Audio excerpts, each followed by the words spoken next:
ಇಂದು ಬೆಳಿಗ್ಗೆ ಚಾಮರಾಜನಗರ ಜಿಲ್ಲೆ ಹನೂರು ತಾಲೂಕಿನ Hanur range Kaveri wildlife ಸ್ಯಾಂಕ್ಚುರಿಯ ಒಂದು ಕರಡಿಕಲ್ ಒಡ್ಡು ಅಂತ ಆ ಜಾಗದಲ್ಲಿ ಫಾರೆಸ್ಟ್ ಏನು ರೇಂಜರ್ಸ್ ಫಾರೆಸ್ಟ್ ಆಫೀಸರ್ಸ್ ಇರ್ತಾರೆ ಅವರುಗಳು ಕಾಡಿಗೆ ಬಂದಂತಹ 4 ಜನ ಅವ್ರ ಮೇಲೆ ಫೈರಿಂಗ್ ಮಾಡಿದ್ದಾರೆ ಅಂತ ಒಂದು ಮಾಹಿತಿ ಬರ್ತದೆ.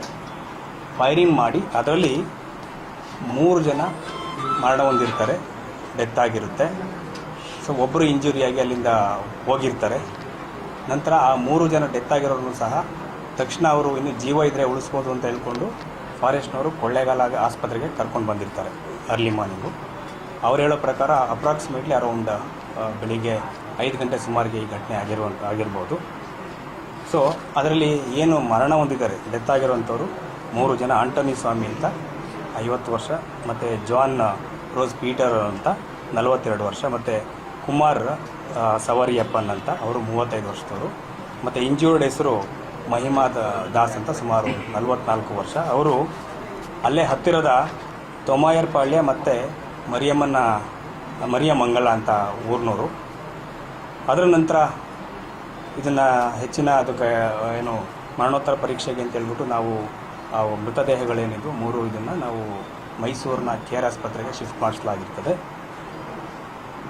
ಅದಾದಮೇಲೆ ರಿಲೇಟಿವ್ಸು ಶ್ರೀಮತಿ ಮೇರಿ ಅಂತ ಹೇಳ್ಬಿಟ್ಟು ಒಂದು ಕಂಪ್ಲೇಂಟ್ನ ಕೊಡ್ತಾರೆ. ಅವರ ವರ್ಷನ್ ಪ್ರಕಾರ ಈ 4 ಜನ ದನ ಏನು ಮಿಸ್ಸಿಂಗ್ ಆಗಿರ್ತದೆ, ಬಂದಿರೋದಿಲ್ಲ, ಅದನ್ನು ಹುಡುಕೊಳ್ಳಿಕ್ಕೆ ಫಾರೆಸ್ಟ್ ಹೋದಾಗ ಅಲ್ಲೆಲ್ಲ ರೆಸ್ಟ್ ಮಾಡಬೇಕಾದ್ರೆ ಫಾರೆಸ್ಟ್ನವರು ಫೈರಿಂಗ್ ಮಾಡಿದ್ದಾರೆ ಅಂತ ಹೇಳ್ಕೊಂಡು ಅವರು ಕಂಪ್ಲೇಂಟ್ನ ಕೊಟ್ಟರು. ಅದರ ಪ್ರಕಾರ ಒಂದು FIRನ ದಾಖಲಿಸ್ಕೊಂಡು ಮರ್ಡರ್ ಪ್ರಕರಣ ದಾಖಲಿಸ್ಕೊಂಡು ತನಿಖೆಯನ್ನು ಶುರು ಮಾಡಲಾಗಿದೆ.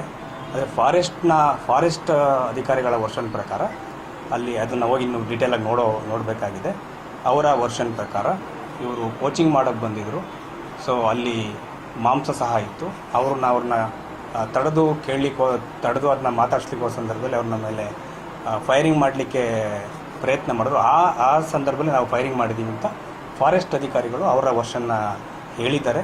ಸೊ ಈಗೇನು ಪ್ರಕರಣ ದಾಖಲಾಗಿದೆ ಇದನ್ನು ಕೂಲಂಕುಷವಾಗಿ ತನಿಖೆಗೆ 2 ವರ್ಷ ಇರೋದ್ರಿಂದ ಕೂಲಂಕುಷವಾಗಿ ತನಿಖೆ ಮಾಡಿ ಇದನ್ನು ಒಂದು ಏನು ಎವಿಡೆನ್ಸ್ ಇದೆ 2 ಕಡೆಯಿಂದ ಹೇಳೋ ಪ್ರಕಾರ ಅವರ ಕಂಪ್ಲೇಂಟ್ ಪ್ರಕಾರ ಅದನ್ನು ಕರೆಕ್ಟಾಗಿ ತನಿಖೆ ಮಾಡಿಬಿಟ್ಟು ಅದನ್ನು ಏನು ಸತ್ಯಾಸತ್ಯತೆ ಇದನ್ನು ಅದನ್ನು ಹೊರಗಡೆ ತರಲಿಕ್ಕೆ ಎಲ್ಲ ಪ್ರಯತ್ನಗಳನ್ನ ನಾವು ಮಾಡ್ತೇವೆ. ಸರ್, ಅವರು ಫೈರಿಂಗ್ ಪ್ರಯತ್ನನ ಅಥವಾ ಫೈರಿಂಗ್ ಆಗಿದೆಯಾ ಸರ್ ಆ ಕಡೆಯಿಂದ? ಯಾವ ಕಡೆಯಿಂದ? ಒಂದು ಅಧಿಕಾರಿ, ಒಬ್ಬರು ಹಿರಿಯ ಅಧಿಕಾರಿಯಿಂದ ಫೈರಿಂಗ್ ಆಗಿದೆ ಅನ್ನೋ ಥರ ಹೇಳಿದ್ರು. ಹಾಗಾಗಿ ನಾವು ಅದನ್ನು ಕೂಲಂಕುಷವಾಗಿ ಅಲ್ಲಿ ಹೋಗಿ ತನಿಖೆ ಮಾಡೋ ತನಕ ನಾವು ಕರೆಕ್ಟಾಗಿ ಹೇಳಲಿಕ್ಕೆ ಆಗೋದಿಲ್ಲ. ಬಟ್ ವೆಪನ್ಸ್ ಅವ್ರ ಹತ್ರ 2 DBBL ವೆಪನ್ಸ್ ಇತ್ತು. ಅದನ್ನು ಸಹ ಫಾರೆಸ್ಟ್ ಅವ್ರನ್ನೇ ವಶಪಡಿಸ್ಕೊಂಡು ಅವ್ರ ವಶದಲ್ಲಿದೆ. ಸ್ವಲ್ಪ ಮಾಂಸ ಸಿಕ್ಕಿದೆ ಅಂತ ಹೇಳಿದ್ರು, 1-2 ಚೀಲದಲ್ಲಿ. ಯಾವುದ್ರದ್ದು ಪ್ರಾಣಿದು ಅಂತ ನಾವು ಕನ್ಫರ್ಮ್ ಆಗಿ ಗೊತ್ತಿಲ್ಲ.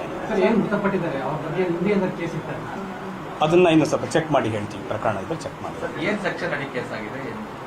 ಇವ್ರ ಮೇಲೆ ಏನು ರಿಲೇಟಿವ್ಸ್ ಕೊಟ್ಟಿದ್ದಾರೆ, ಯಾರು ವಿಕ್ಟಿಮ್ಸ್ ಇದ್ದಾರೆ, ಡಿಸೀಸ್ಡ್ ಯಾರು ಇದ್ದಾರೆ, ಅವರ ರಿಲೇಟಿವ್ಸ್ ಕೊಟ್ಟಿರುವಂಥ ಪ್ರಕರಣ ಮರ್ಡರ್ ಪ್ರಕರಣ ದಾಖಲಾಗಿದೆ. ಅವರು ಏನು ಅರಣ್ಯಾಧಿಕಾರಿಗಳು ದೂರು ಕೊಟ್ಟಿದ್ದಾರೆ ಸರ್? ಇಲ್ಲ, ಅರಣ್ಯಾಧಿಕಾರಿಗಳು ನಮ್ಮ ಹತ್ರ ದೂರ ಏನು ಕೊಟ್ಟಿಲ್ಲ. ಅವರು ಏನಾದರೂ ಪ್ರಕರಣ ಅವ್ರಿಗೂ ಸಹ ಪವರ್ಸ್ ಇರ್ತದೆ ಪ್ರಕರಣ ದಾಖಲಿಸಿಕೆ ಮಾಡಿರುವುದನ್ನು. ಬಟ್ ಇಲ್ಲಿ ದೂರ ಅವರು ಕೊಟ್ಟಿಲ್ಲ.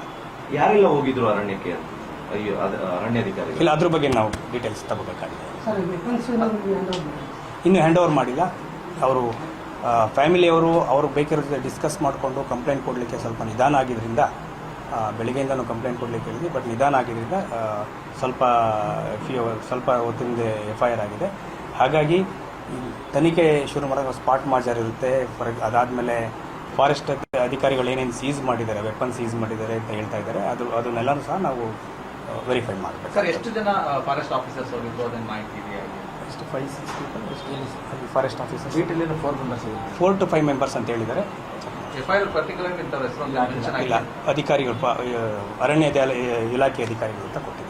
ಈ ಬಾರ್ಡರ್ಗೂ ಇನ್ಸಿಡೆಂಟ್ ನಡೆದಿರೋ ಜಾಗಕ್ಕೆ ಎಷ್ಟು ದೂರ ಇದೆ? ಯಾವ ಬಾರ್ಡ್ರು? ಫಾರೆಸ್ಟ್ ಬಾರ್ಡರ್ಗೂ ಮತ್ತೆ ಇನ್ಸಿಡೆಂಟ್ ನಡೆದಿರೋ ಅಂತ ಜಾಗ ಬಟ್ ಭಾಳ ಡೀಪ್ ಇಂಟೀರಿಯರ್ ಇದೆ, ಸುಮಾರು ಒಳಗಡೆ ಇದೆ. PM ಇನ್ನೂ ಆಗಿಲ್ಲ. ಏನಾಗಿದೆ, ಈ ಕೇಸು ದಾಖಲಾಗಲಿಕ್ಕೆ ಅವ್ರ ಕಂಪ್ಲೇಂಟ್ನ ಕೊಡಲಿಕ್ಕೆ ನಿಧಾನ ಆಗಿದ್ದರಿಂದ ಈಗ ಅದಾದಮೇಲೆ FIR ಆದಮೇಲೆ ಬಾಡಿ ಇನ್ಕ್ವೆಸ್ಟ್ ಅಂತ ಅಂದರೆ ರಿಲೇಟಿವ್ಸ್ ಪ್ರೆಸೆನ್ಸಲ್ಲಿ ಮಾಡಬೇಕಾಗ್ತದೆ. ಇನ್ಕ್ವೆಸ್ಟ್ ಮಾಡಲಿಕ್ಕೆ ರಿಲೇಟಿವ್ಸ್ನ ಕರ್ಕೊಂಡು ನಮ್ಮ ಅಧಿಕಾರಿಗಳು ಮೈಸೂರಿಗೆ ಹೋಗ್ತಾ ಇದ್ದಾರೆ. ಅದು ಬಾಡಿ ಇನ್ಕ್ವೆಸ್ಟ್ ಆದಮೇಲೆ ಪೋಸ್ಟ್ ಮಾರ್ಟಮ್ ಆಗುವಂಥದ್ದು. ಇವತ್ತೇ ಆಗುತ್ತೆ ಡಾಕ್ಟರ್ಸ್ ಮಾತಾಡಿದ್ದೀವಿ, ಕೆ ಆರ್ ಹಾಸ್ಪಿಟ್ಲಲ್ಲಿ. ಕೆಲವರು ರಿಸೀವ್ ಮಾಡ್ಕೊಳ್ಳಲ್ಲ ಅಂತ ಇದ್ದಾರೆ ಸರ್. ಅದು ನೋಡೋಣ, ಈಗ ನಮ್ದೇನು ಪ್ರೊಸೀಜರ್ಸ್ ಇದೆ ಮಾಡ್ತೇವೆ. ಈಗ ಡಿಮ್ಯಾಂಡ್ಸ್ ಏನಿದೆ ಸರ್? ಪ್ರತಿಭಟನೆಗಳು ಮಾಡ್ತಾ ಇದ್ದಾರೆ ಅವ್ರದ್ದು. ತನಿಖೆ ಬಗ್ಗೆ ನಾನು ಮಾತಾಡ್ತೀನಿ, ಡಿಮ್ಯಾಂಡ್ಸ್ ಬಗ್ಗೆ. Thank you.